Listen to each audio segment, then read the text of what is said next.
Now it's my pleasure to welcome Professor John Walton to come and speak to us this morning. John is Professor of Old Testament at Wheaton College, Illinois, which, these are not his words, but words of somebody from Wheaton. Wheaton is described as the premier evangelical Christian liberal arts college in the United States.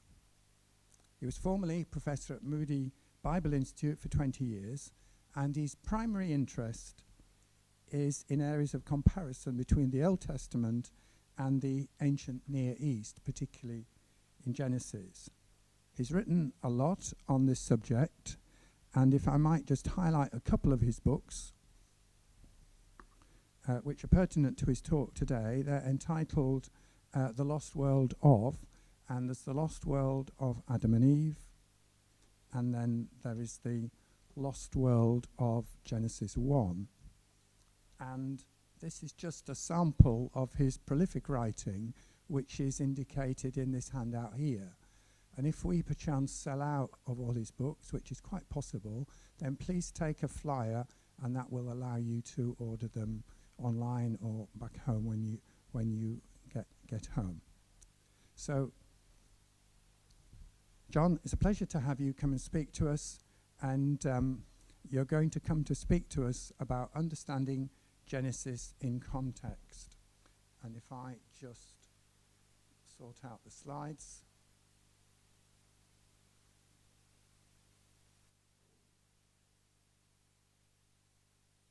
I think we're ready to roll. John, welcome.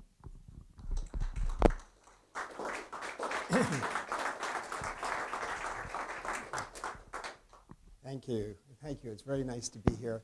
I've been excited all week to get my chance to speak with you.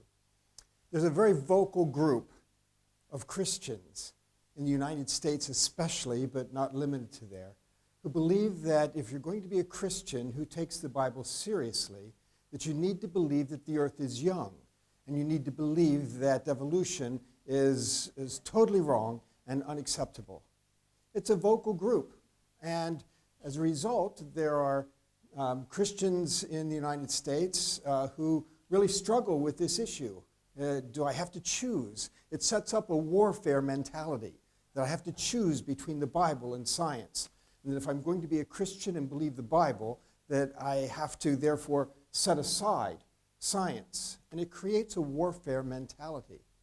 I believe that also has kind of bled over into how the non-Christian population views Christianity, because they hear all of this and they come to the conclusion that Christians are characterized as those who believe in a young earth and those who are anti-evolution. And so there's this perception about Christianity that it's characterized in this way. I would like to present the idea that that is not so, that we don't have to think in accordance with the warfare model, and that Christianity does not demand that kind of position. To do so, I'm going to explore the biblical text in light of its cultural context. It's the area of my specialty, the ancient Near Eastern backgrounds of the Old Testament. The idea is that if we're going to understand the Bible and therefore Christianity, one of the first things we have to do is to understand the claims that the Bible makes. And its claims are resident, immersed in its context. It must be derived in light of its ancient context. And many Christians today do not approach the Bible that way. They're more interested in what it means to me today without thinking about what did it mean to them back then. And so I'm trying to recover this ancient context and help us to understand the Bible's claims in that light, and particularly the claims of Genesis 1 and 2. I'm going to start off this morning by introducing a metaphor that I use to convey these issues. It's the metaphor of a cultural river. And to start out, we're going to talk about a modern cultural river.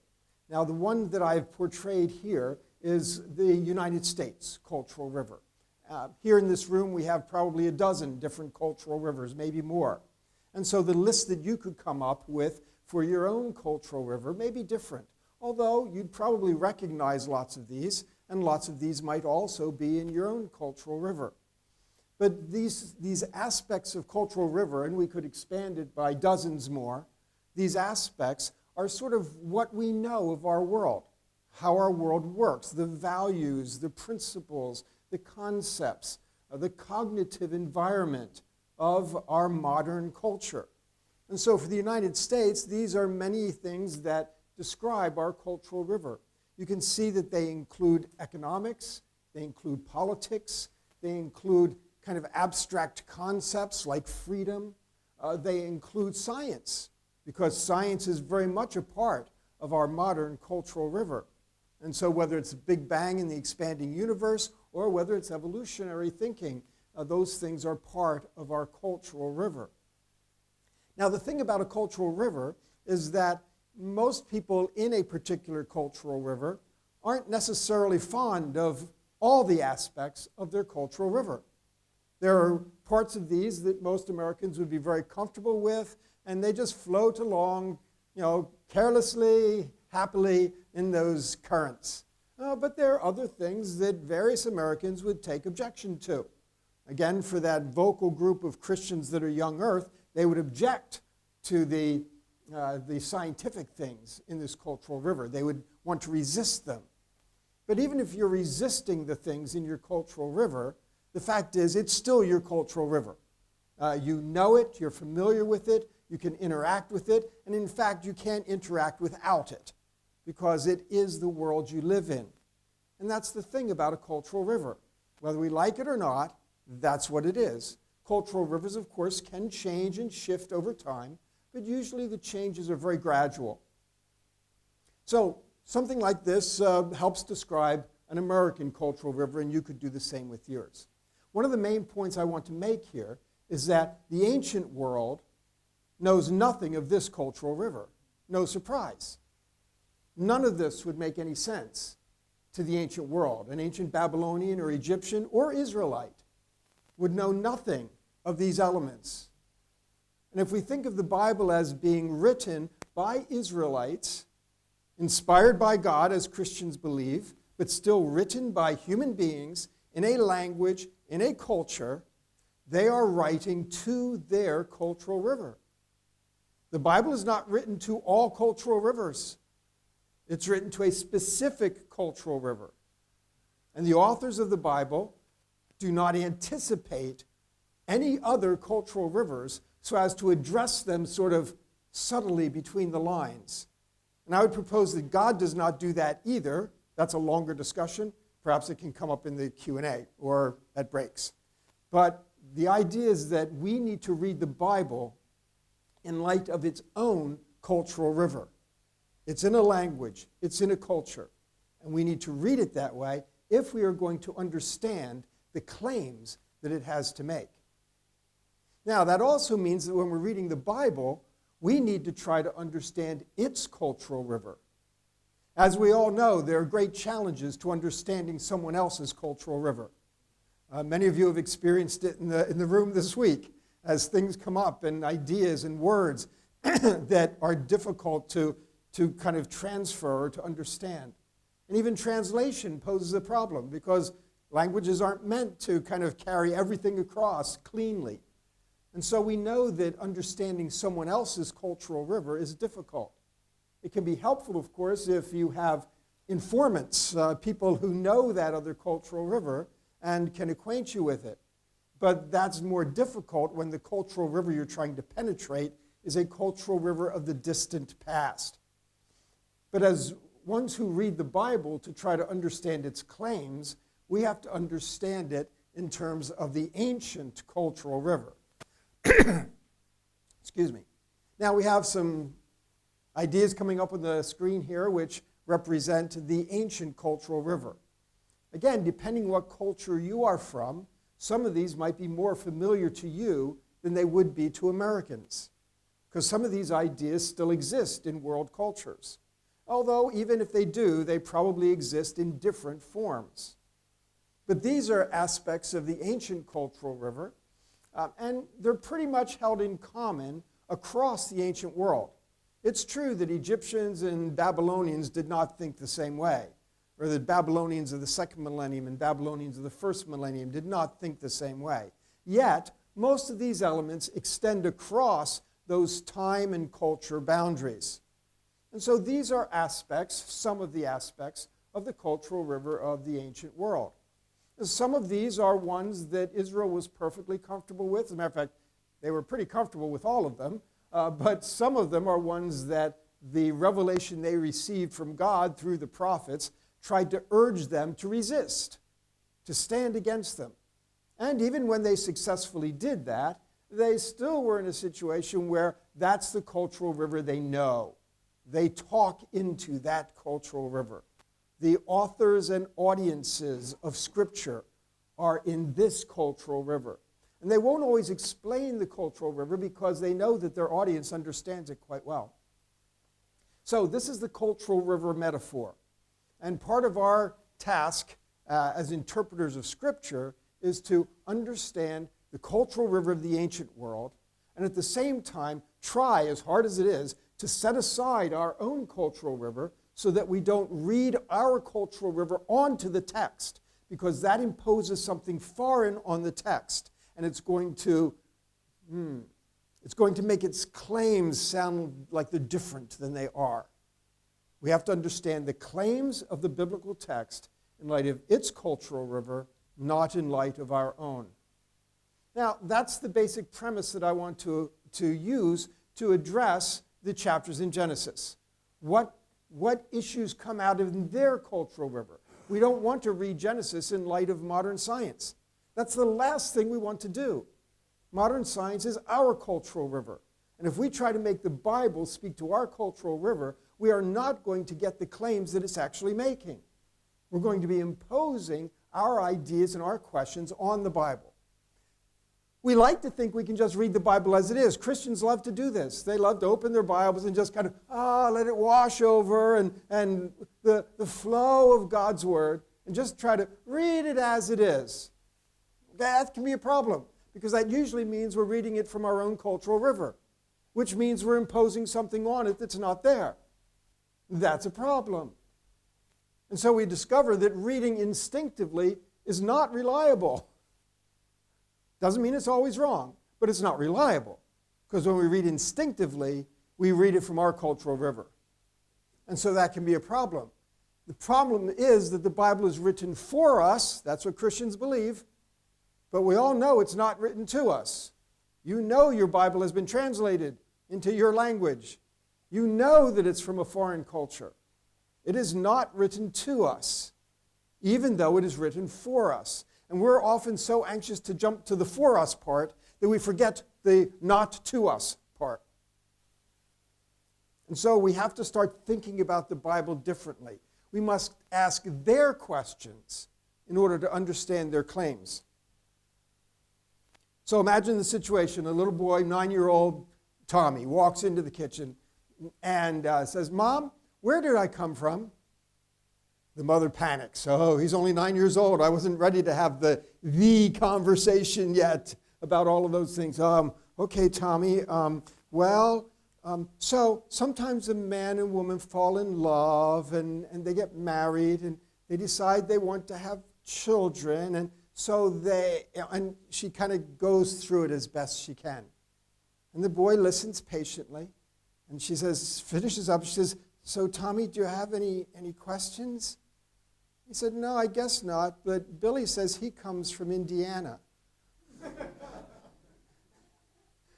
See, if we're not asking their questions, we're going to end up talking about something that we have no right to be talking about, no reason to be talking about.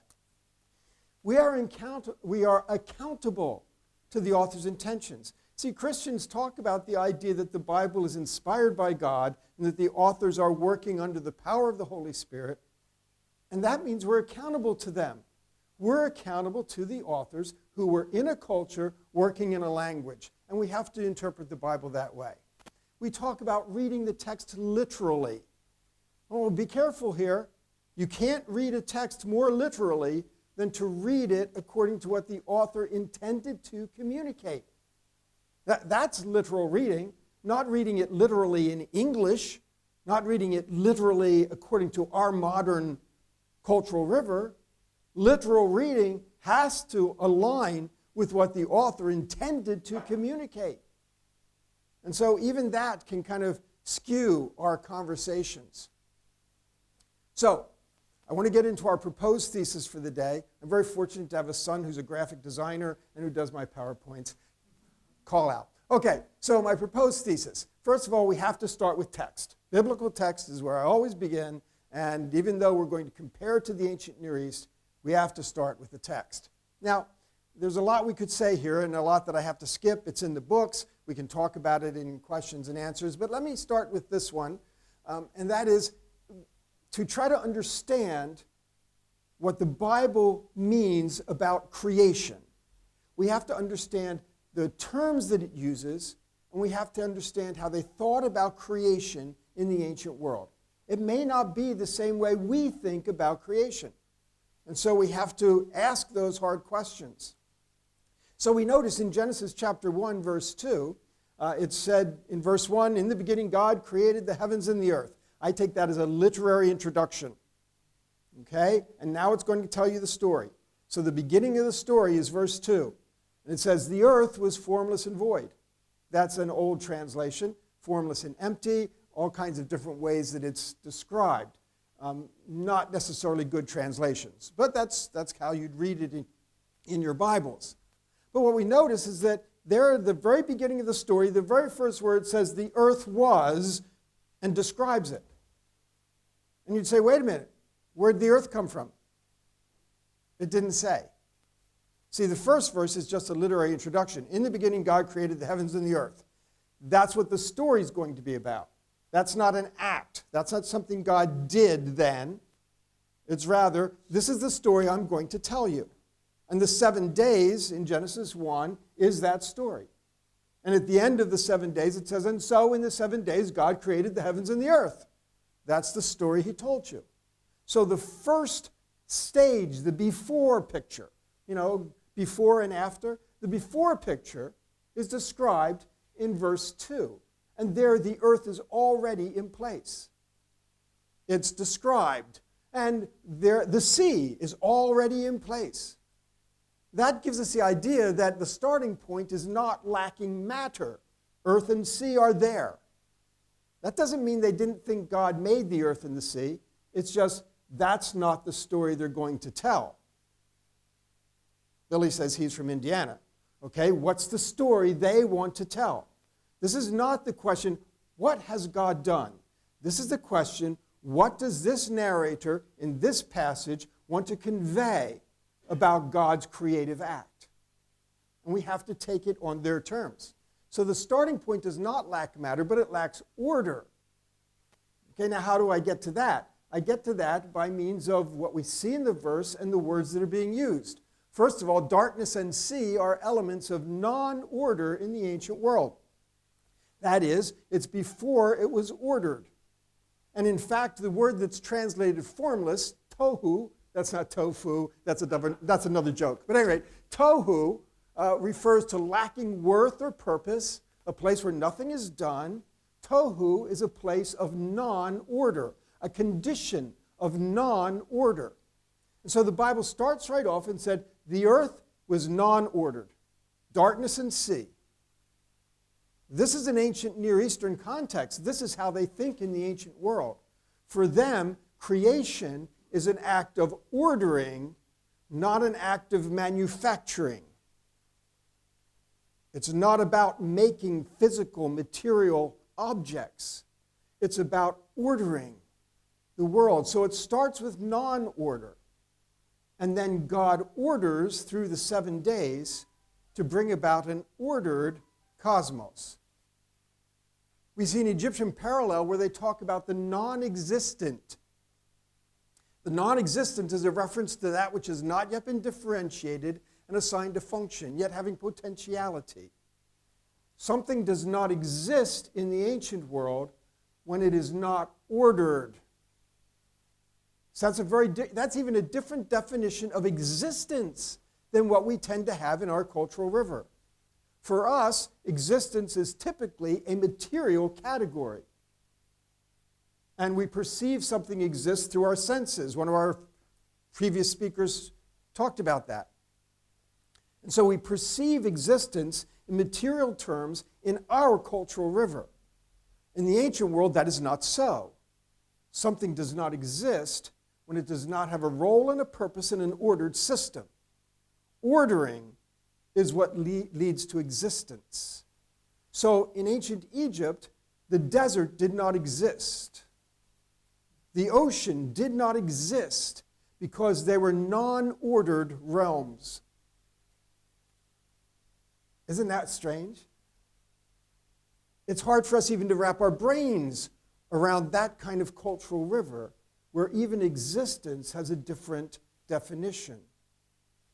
But if existence means that it's not ordered, and create means to bring something into existence, then creation is a different sort of term in the ancient world.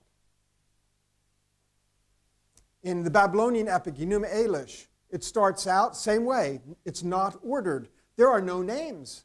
If nothing's been given a name, it hasn't been given a place in an ordered system. No names, and therefore nothing existed. No gods acting. Don't exist. So in the Bible, to create, and that's the Hebrew verb bara, means to establish order, to bring into existence in terms of the ancient cultural river, by establishing order. So in the beginning, God created, there's that word bara, the heavens and the earth. That is, he made them exist. And he did so the way they think in the ancient world. He brought them into order. That's a different kind of claim. Now again, please don't misunderstand me. I'm not suggesting that God did not create the material world. The Israelites believe so, I believe so, but that's not the way they tell the story. That's not the story they want to tell. So that's not the question here. This is a literary cultural question, not a theological, name me all the things God did kind of question. Okay, so let me quick run through. I almost left this slide out, but because I talked about it the other night, I decided I better keep it in, but I'll go quickly. So this trichotomy, we usually think dichotomy, good and evil. I would like to propose that in the ancient world they thought a trichotomy, and there's good value in that. Trichotomy, order, non-order, disorder. Okay, very quickly. Non-order is the default and ultimately undesirable state. We all want order. We may see it different ways. We don't like living in a total mess.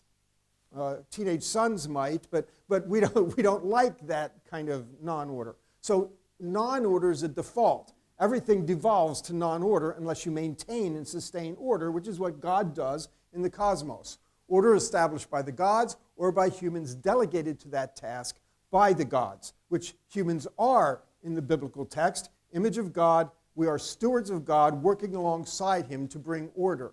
Order cannot be sustained independently of active agency. Again, it will devolve to non-order or be disrupted by disorder. Disorder is what happens when someone disrupts the order that someone else is actively working to establish. Sin and evil would fit into the categories of disorder, but they wouldn't, that's not the only things in that category. Disorder in the human world occurs when humans undermine the order that is being sustained by the gods. What we call in Christian terms the fall is an act of disorder, disrupting the order that God had established in order to try to establish order for themselves.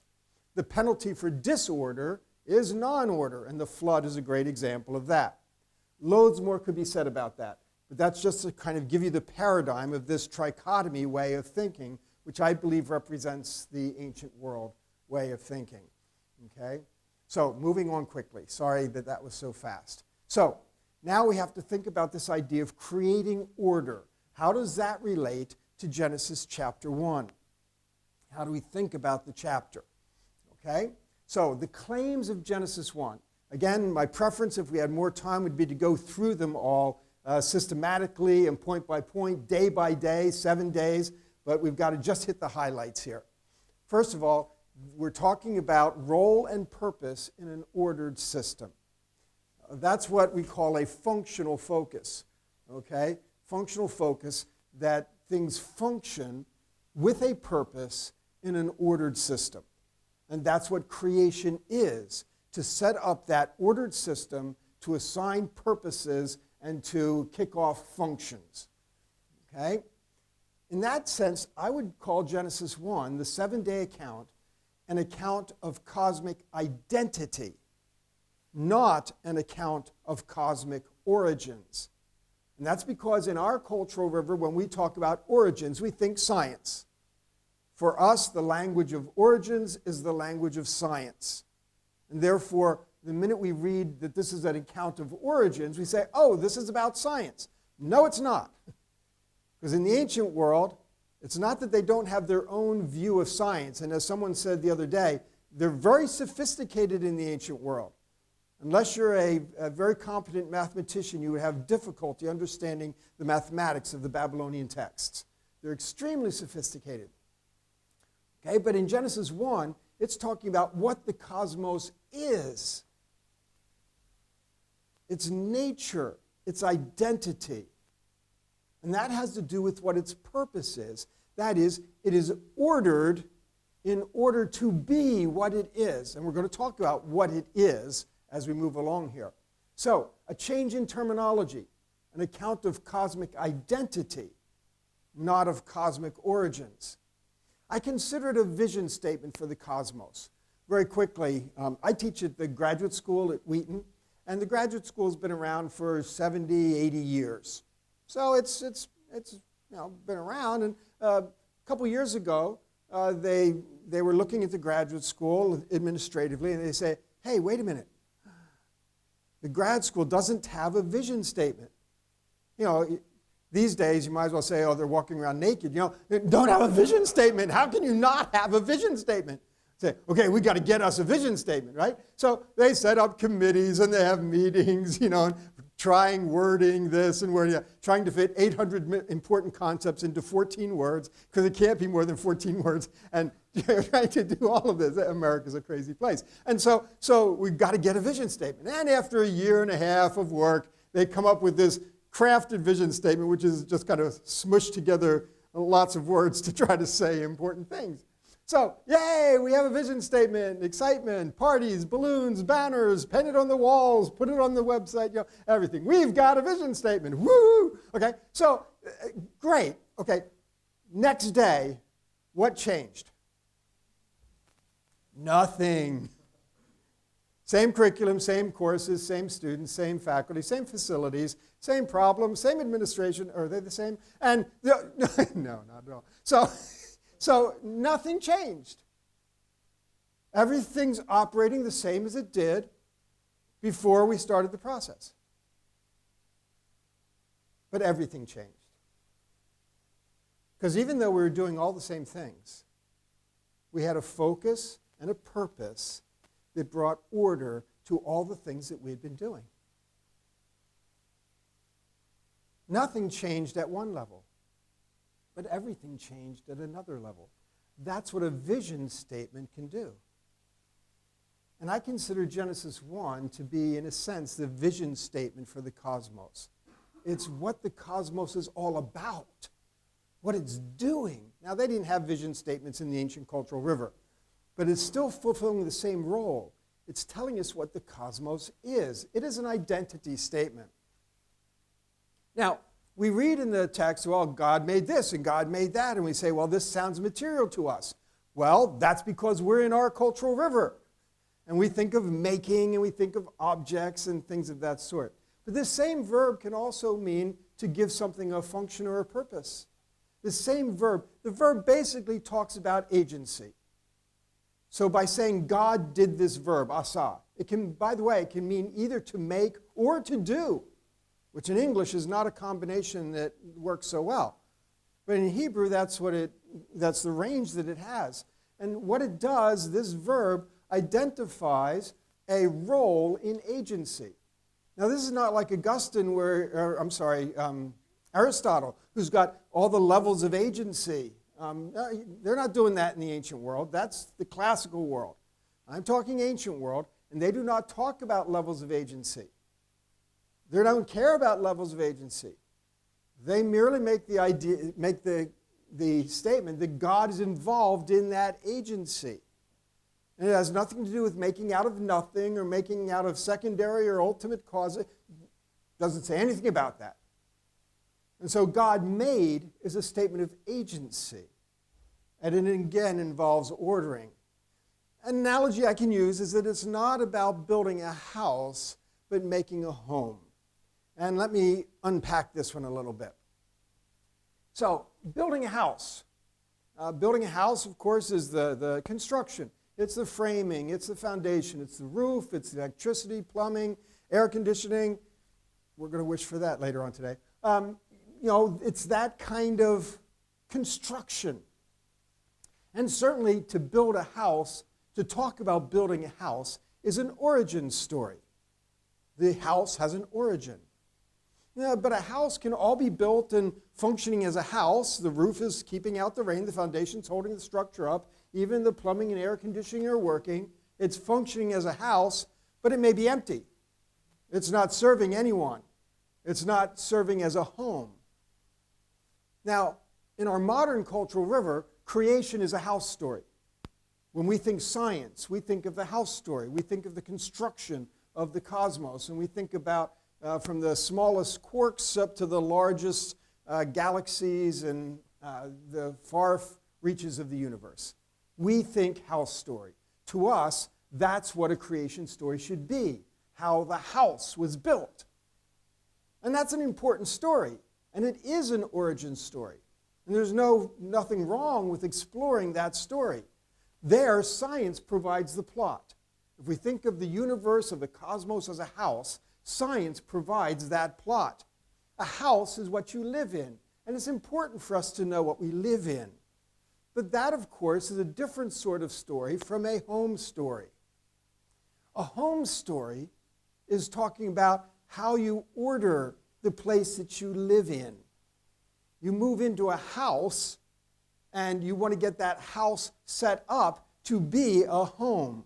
And so you unpack all the non-order of your boxes to bring order into the place where you're going to live.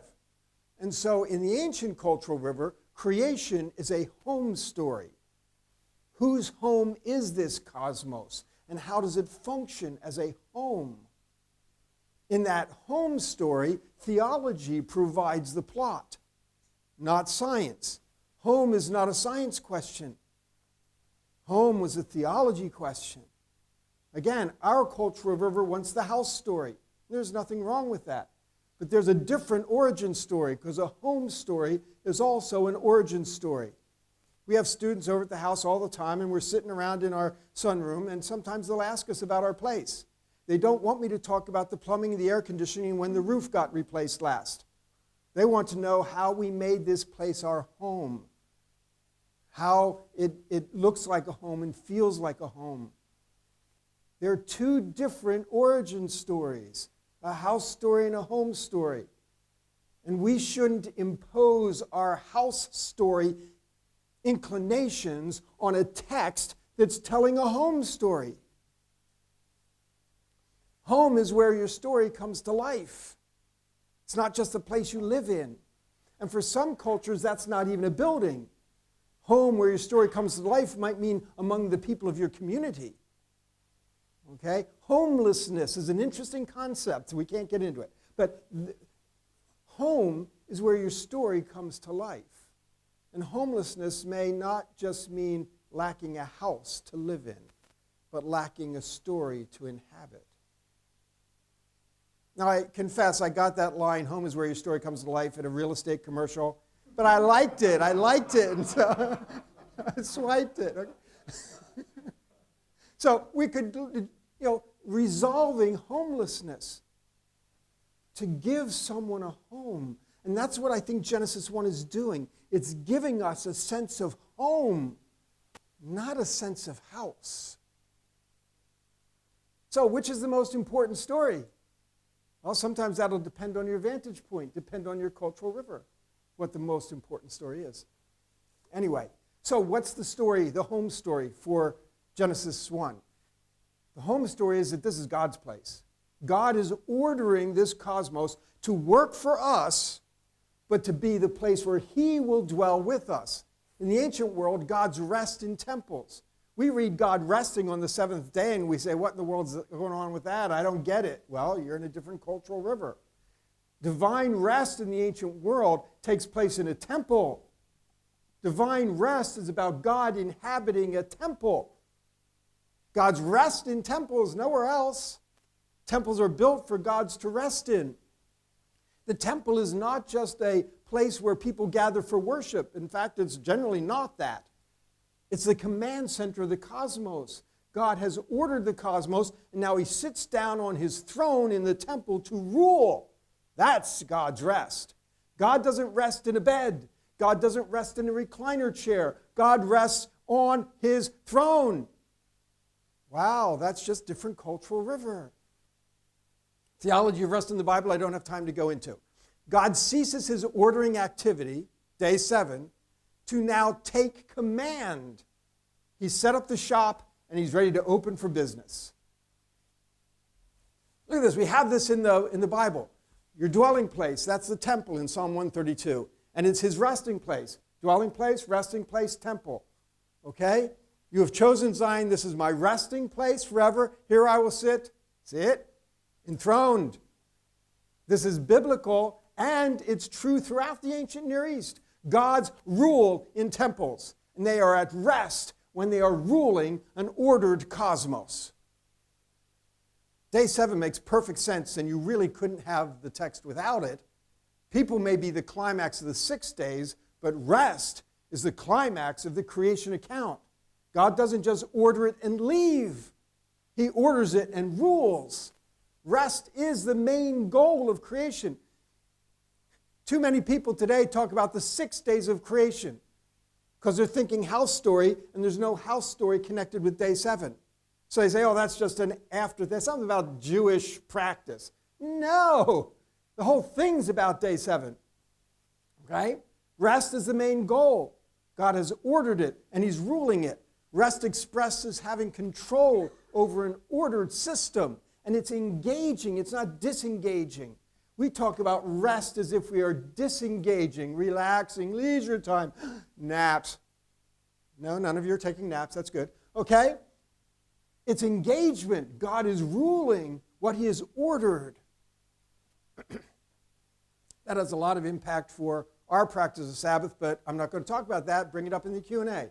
So God gives rest. When God rests, it resolves unrest. It's a cool English thing going on there. Okay, so what's the 7 days all about? The 7 days is not trying to give you a chronology for the creation of the material cosmos, a sequence and chronology of the age of the earth and the house story. The 7 days operates in the home story. And just like God rests in a temple, that gives us the idea that we're thinking of the cosmos as sacred space, like a temple. Solomon built his temple, and for 7 years, they built the house. But even when they're done, it's not a temple because God's not in it. To transition from the house to the home, that is to the temple where God dwells, they have an inauguration, dedication ceremony. 7 days. 1 Kings, 7 days. Tabernacle in Exodus, 7 days. 7 days transitions from the house to a home because God takes up His dwelling. He rests and takes up His rule from the sacred space, from the temple. That's what the 7 days is about. It's not about the chronology of the house story. People read Genesis 1 literally. It must be literal 7 days. And since they have assumed that it's a house story, they say that must mean there's a young earth if you're going to read the Bible literally. No, they're reading it from their cultural river. And that's not reading it literally at all. Because in a home story, the 7 days is the inauguration of the space, the temple inauguration, declaring this is what it is. If we had had a party for our vision statement at the grad school and decided to spread that party over 7 days, there you got it. They are 7 literal days, by the way. but they're not for the building of the house. It brings order. This text is about bringing order, not about making objects. And therefore, the 7 days has nothing to do with the age of the earth. And therefore, reading the Bible seriously does not mean that you have to believe in a young earth.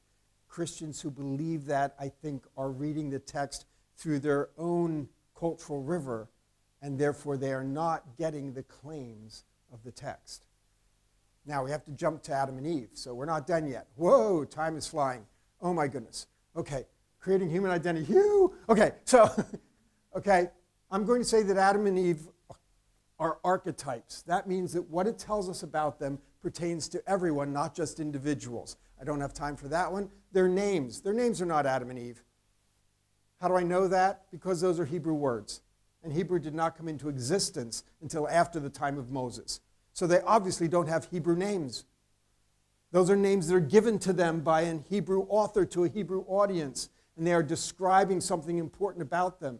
If your Bible talked about this guy named Human and his wife named Life, you'd read the text a little differently, but that's what the words mean. So the names already tell us this is something bigger than the individuals. God formed humanity. We usually read God formed humans or man from the dust of the earth. I'm sorry, that preposition from is not in the text. Hebrew text does not have that preposition. Hebrew text says God formed humanity, Adam, humanity. God formed humanity, dust of the ground. That's identity. That's not ingredients. That's what they are, not what they're built from. So he forms their identity. Zechariah 12:1. God forms, same verb, the spirit within man. Spirit is not material. Forming is not a material word. Even when the potter forms a pot, and it uses that same verb, he's forming the identity of the pot, which is found in the shape of the pot. Identity is the question. Is this what people really are? Are we really dirt? Are we dust? Well, as the Bible understands the importance of dust, yes, dust you are, and to dust you shall return. Image and identity, the image of God, both pertain to whole populations. You are not in the image of God. You are in the image of God. Image of God is not individual in the Old Testament. It is the corporate identity of humanity, the image of God. There's loads of things we could say here. Okay, ancient Near East does also feature these archetypal ingredients. Claims of Genesis 2.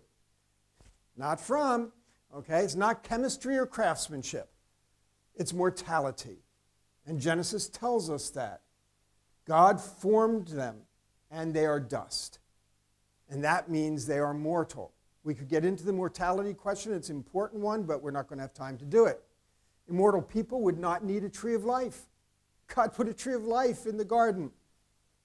Immortal people don't need that. That'd be a waste of a good tree if they were immortal. We can have that discussion, not now.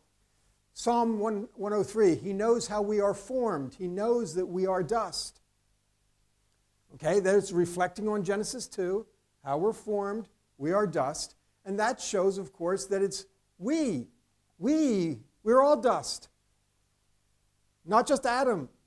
Lots of people treat this as human origins, as if Adam is made from dust, the rest of us are born from woman. No, we are all dust. It's human identity. Every human is dust. First man is of dust, as are all. Paul tells us, 1 Corinthians 15. Okay? If we are all formed by God and are dust, there's nothing to preclude Adam being born of a woman. The text is not making a claim that Adam was not born of a woman. Because we're born of a woman and we're dust. I know I'm busting your heads, but I've got 3 minutes left and 8 slides. Not material origin, but identity. Intended to communicate what all humans are, not what Adam uniquely is. There's nothing unique about Adam there, that he's different from the rest of us. This is supposed to be what all humans are. Woman, okay? Bone of my bone and flesh of my flesh. This is not just a rib going on here. Flesh of my flesh. Eve is not being made from Adam's rib. Translation problem again. That word, noun, translated rib, occurs only once in the Bible anatomically, right here. Otherwise, the word occurs architecturally, and it refers to a side. A side when there are just two, the north side, the south side, dividing the two sides. The east side, the west side, the one side of a door, the other side of a door. And so God took one of Adam's sides, not one of his ribs, one of his sides, and he's only got two, busted in half. You say, well, that would be pretty radical surgery. Why do you think surgery? Modern world, okay? Well, God put him under anesthesia. Really? You're going to go with anesthesia on that deep sleep thing? We better take a look at deep sleep. When we read about deep sleep in the Bible, one of the major things that it refers to is a visionary state. God puts someone in a deep sleep in order to show them something important. The description of Eve in Genesis 2, I would propose, comes in a vision.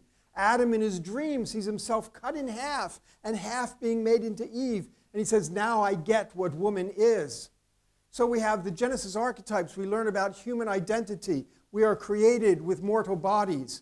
We learn about relationship identity because we are given the role of serving in sacred space.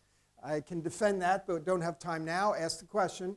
That's in the garden, they serve and keep. That's priestly roles. Ontological identity. Adam names the animals and says, nope, none there that are going to do what I need them to do. So there's an ontological difference. There's gender identity divided into male and female. So all of these are about human identity, not human origins. Again, relabel the chapter. It's not about human origins the way we think scientifically. Okay, 2 more slides. 2 more slides. So, conclusions and then about human flourishing. That's the last one. Okay, so the Bible contains no revelation of scientific thinking that transcends how people thought in the ancient world. That's kind of the question we got at the other night. That is the Bible science? And that one we got kind of all immersed in the Latin etymologies. Okay, think of it this way. The Bible contains no revelation of scientific thinking that transcends the ancient world. That is, God talks to them in their cultural context, in their cultural river, not in ours. There's no new science given to them. God works in the science they have. Agency is more important than mechanism. The Bible cares about agency, God's agency, and God is agent in everything. It doesn't differentiate levels, but God is always the agent, and God is the agent of creation no matter what mechanisms you have, evolutionary or otherwise. Mechanisms are what science does, and science does it well, but science can't talk about agency. That is the broader agency issue. Science can't detect that agency, despite what ID sometimes suggests. Okay? Agency is what the Bible says. Mechanism is what science does. The Bible doesn't care to address mechanism, and science really can't address agency. Okay? So the Bible does not make a claim about mechanism. And therefore, if evolution ends up being a mechanism, it's perfectly acceptable. The Bible's claims do not counter that. God has made us to be more than what he made us from. That's an important biblical concept. He did it with Israel. They were of mixed ethnic stock, but God made them more when he took them as his covenant people. God does it with, we believe, with Christians. That is, from whatever we came from and whatever we were, God chose us and made us his own and made us more than what he made us from. Whatever your sordid background might be and your record of whatever, God takes us and makes us more than what he made us from. And I would suggest the same thing is true no matter what you think about the mechanisms of creation. God made us what we are by making us in his image to work alongside him as those whom he would dwell among. A lot to say there. Last slide. Human flourishing. So what does this have to tell us about human flourishing? Human flourishing should be the result of God's order first off. Our task is for God's order to be maintained. When Adam and Eve fell in the garden, I don't like that term, but that's all right, they decided to reject God's order and to establish order on their own. Okay, human flourishing really means God's order first. Human order second.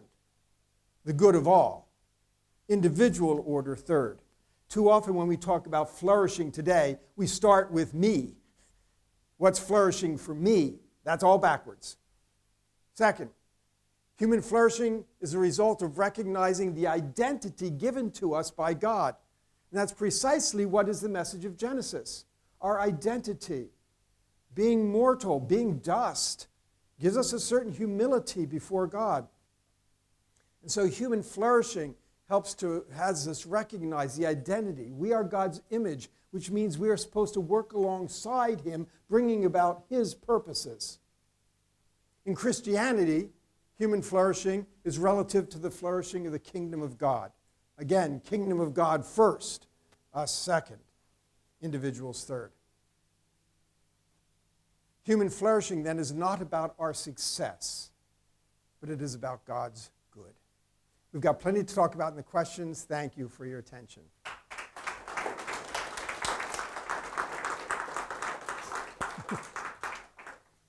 Thank you, John, for a great talk. And now we have quite a bit of time for questions. And we've got a microphone at the back, I think. Okay, with Andrew. And we've got some questions at the front. Let's start here. It seems that the apostles and Paul refers to Adam and Eve as individuals, beings. So I do believe that they are individuals, and I even believe that they are real people in a real past. But I don't believe that that gives them biological significance. They do have identity significance, and that's how I would say Paul treats with them.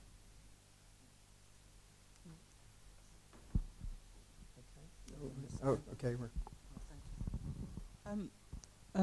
Thank you for the talk. It was really brilliant. And I like the idea of the metaphor that you used about the rivers. The cultural river. Yeah. So is that something that you've referenced in this particular book? I had not yet developed that analogy in these books.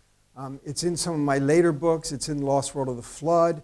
It's in the ancient Near Eastern thought in the Old Testament. So it's in a couple of the later books. Or was it an original metaphor that you sort of Yeah, developed? yeah, I developed it. Thank you. The ideas are around. I didn't create the idea. The cultural river was the metaphor that I developed for it.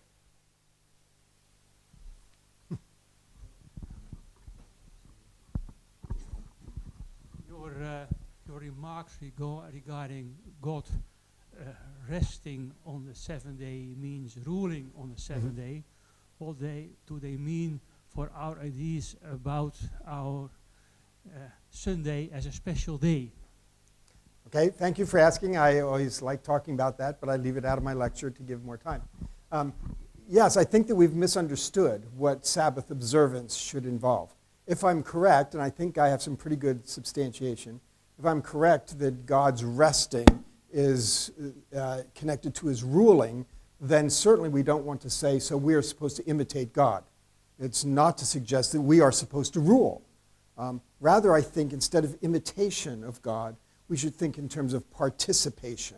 That is, on Sabbath, the reason we stop our work is because our work is our attempt to order our own world for us. And that's our 6 days of work. So the Bible says, stop your own 6 days, your own ordering for yourself. Seventh day, remember who you are. Remember who God is. Remember what this place is. You participate in His order, not in your order. You set aside your order and your anxieties and your stressfulness and your problems. Set them aside. That's your ordering your world, and pay attention to God. Acknowledge Him as the orderer, the one who established order, the one who rules, and your participation with Him.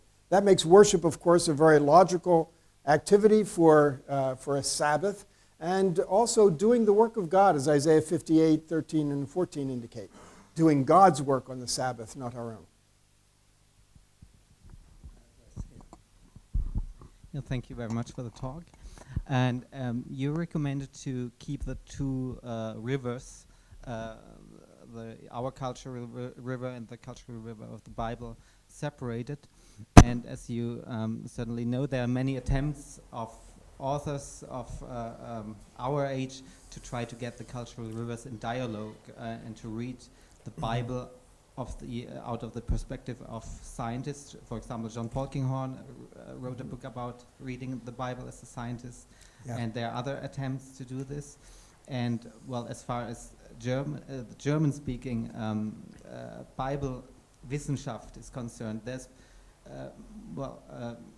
Bible Wissenschaft is regarded as literature Wissenschaft, which puts more stress on what is called reader response criticism in the American world, and including the current reader in the process of giving sense to the Bible, respecting the cultural river of the time of the biblical authors. So that might justify trying to find some interaction between the different cultural rivers. So how would you evaluate these attempts to get the different cultural rivers Okay, thank you.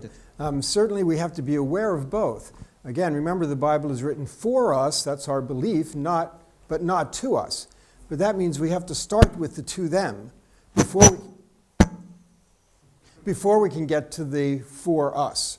And too often the to them is totally ignored to jump to the for us, and as a result we end up just reading our cultural river all over the biblical text, which we shouldn't be doing.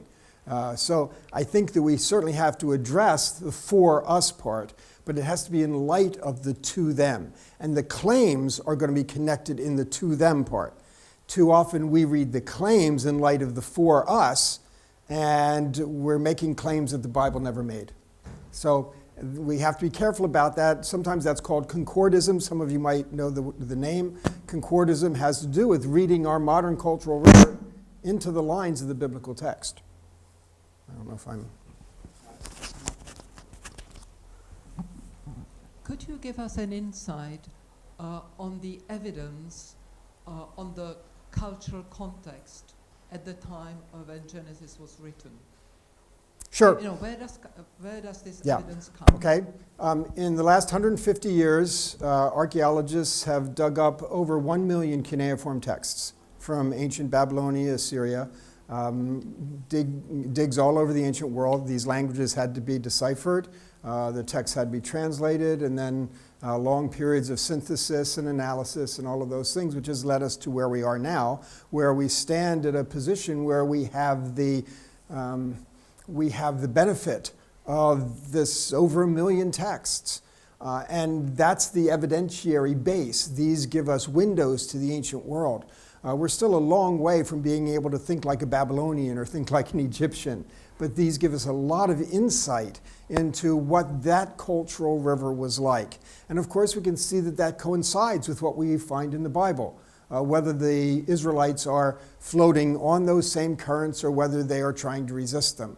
Still, those things work together.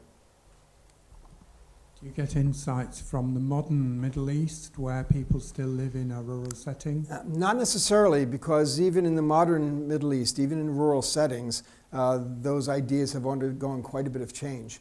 Even the New Testament is not in the same cultural river as the Old Testament. The ancient world of the Babylonians and Assyrians got kind of blown away with the Persians as they came in, and then again more massively with the Hellenistic movements after Alexander the Great. So by the time you get to the New Testament, the Greco-Roman cultural river, it's Hellenism, which is their main backdrop, not the ancient Near East. And the Pharisees, for instance, have little knowledge of the ancient Near East and how it worked, let alone the Talmud and all of that. So. Thank you for your talk. Which leads to my question, which would be, do you think, from the New Testament perspective, do you think they would agree with your assessment? Like if we were to sit down, we could enter the the cultural stream of the Apostle Paul and the early New Testament authors. So I'm thinking like Paul's theological emphasis on primogeniture of, man was formed first, and man did not come from woman, for example. Yeah, we can certainly enter into the cultural river of the Greco-Roman world to understand Paul. But Paul is not addressing the ancient Near Eastern cultural river. He does not know it, and he does not address it. He's not trying to.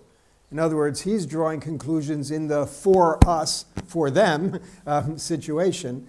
And so he's not trying to tell you, and this is what Genesis meant in its cultural river. So he's not trying to do that. By the way, this is a study Bible that I edited the Old Testament for. Craig Keener did New Testament.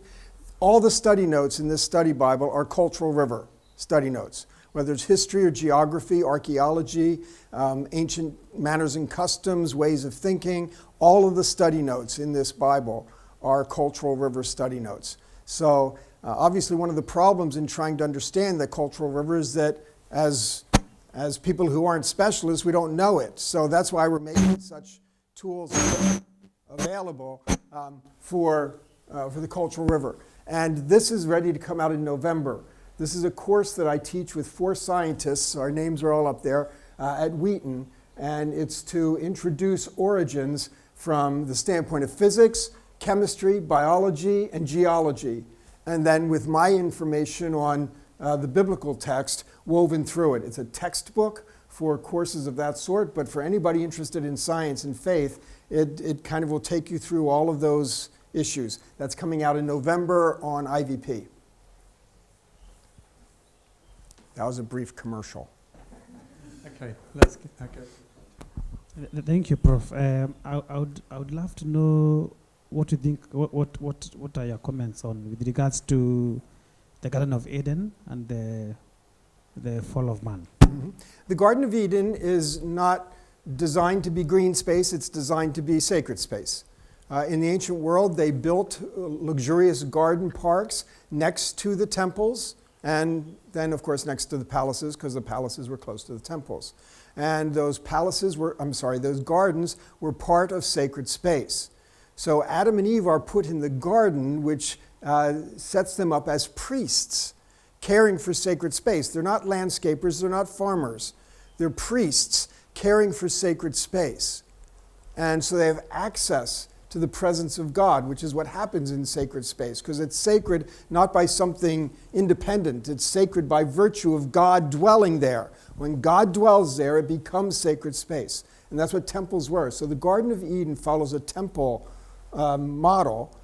Genesis 1, the 7 days, tells us that God is going to dwell in this cosmos, but it doesn't say where. Chapter 2 tells us where, in the Garden of Eden. And so when Adam and Eve take the fruit of wisdom for themselves to make order center around themselves, they are driven out of God's ordered space, out of sacred space, and they lose access to the presence of God. Therefore, I don't call that the fall, I call it the loss. It is a fall from grace in a sense, but that's minor compared to the loss of access to the presence of God. So yeah, I call it the loss. So that's how the Garden of Eden fits in. Okay, at the front. You mentioned at one point about homelessness, and what then immediately struck me was the whole Jewish story of being homeless in Egypt, searching for a home, salvation, searching for a home. Jesus had no home to lay his head. And whether you'd like to develop the whole concept of homelessness. Well, there's a lot to say, because yes, exiles are people without a home. And so that question of the Jewish identity as it came to be, as they were people without a home. And that, as you say, that comment by Jesus is a very important one. So where do you find your identity? People usually find their identity, their story, in their home. Some have wondered whether Genesis 1 is written in the exile to talk about home and homelessness. And I don't think that the tradition only developed in the exilic period. But again, that's very difficult to establish. But yes, I think all of those things fit together very well. That's a whole nother talk. Question at the back there, Andrew. Have you debated and discussed what you've just told us ever with Ken Ham? They don't like me. There have been people that have tried to get us together, and he won't do it. So they bring him in one week and me in another week. But no, I mean, he thinks I'm a compromiser because he thinks he's reading the Bible the way it ought to be read. I think he's reading a modern cultural river into it. I don't debate. I'm always happy to give my position and for others standing next to me to give another position. But the idea of winning or trying to show somebody else to be wrong or show them to be an idiot, I don't care for that kind of scenario. So, but no, I've been down there. I talked to the people there. I think I don't want to cut off dialogue, but they're not kind to me. Yeah. Okay, another question here. Two questions. One, as a possessor of far too many study Bibles, are the notes for the cultural background available apart from the text of the... Yes, in fact they are. Kind of. I mean, not in exactly the same form. On this, which is in the book room, the second one here is the IVP Bible Background Commentary. And that's the book, those same kinds of notes without the biblical text in them. Again, I did the Old Testament with a couple of people helping me. Craig Keener did New Testament. Thank you. The second question was to do with Paul in Acts 17 in terms of how he starts when he's preaching to do a little bit of contextualization for the Greco-Roman world. What do you think he's up to there, and is he aware of, I think you've answered this already, but maybe what's he trying to do in terms of his audience? Yeah. He's certainly trying to make an important point to the philosophers that he's in discussion with. And so he talks about all being from one, and all the nations from one. It's ethne in the Greek term it uses. And so it's all the nations from one. Myself, and this has not been accepted widely, it's not been spread widely, but I think he may be talking about after Noah, because all the nations come from Noah's sons. So I don't think he's even talking about Adam there, but nevertheless, that's not his point. His point is that we're all related and we're all children of God. And so it's not biological that he's talking about. Okay, are we done with questions? One in the back. One more at the back. Thank you for your talk. You said instead of the literal translation or interpretation of the Bible, we should not interpret it literally. But I think you're still consisting on literal interpretation of it. Like you deleted the word from in your slide. And also you came back to a Hebrew language and tried to explain what the word mean. It's an order organization and non-order organization. So which approach we should take? Well, we have to interpret. We always have to interpret, which means we have to understand the words. So those were cases where I said we're not understanding the word properly, or we're not understanding what word's there and not. The word from is not there. And we have to read the text in light of the words that are there and what they meant by those words. Okay, now again, that's still an act of interpretation, but I'm trying to now read their words for what they meant to say, and I think that's important. Okay, so it is interpretation. And literal, if by that you mean to understand what they really meant to say. I mean, we do that in communication all the time. We want to know what the person's really saying. That's why we have Q&A. That's why journalists are held accountable. What was the person saying? Don't just grab a phrase out of it. Okay, so I do believe that we have to interpret the text as well as we can, and that means tying into that ancient context. Okay, thank you. I think we'll stop the Q&A there, and we'll take a break for coffee. I suspect there will be more questions, and as you know, John is around, and so there'll be an opportunity to talk to him. But let's thank him again for his talk.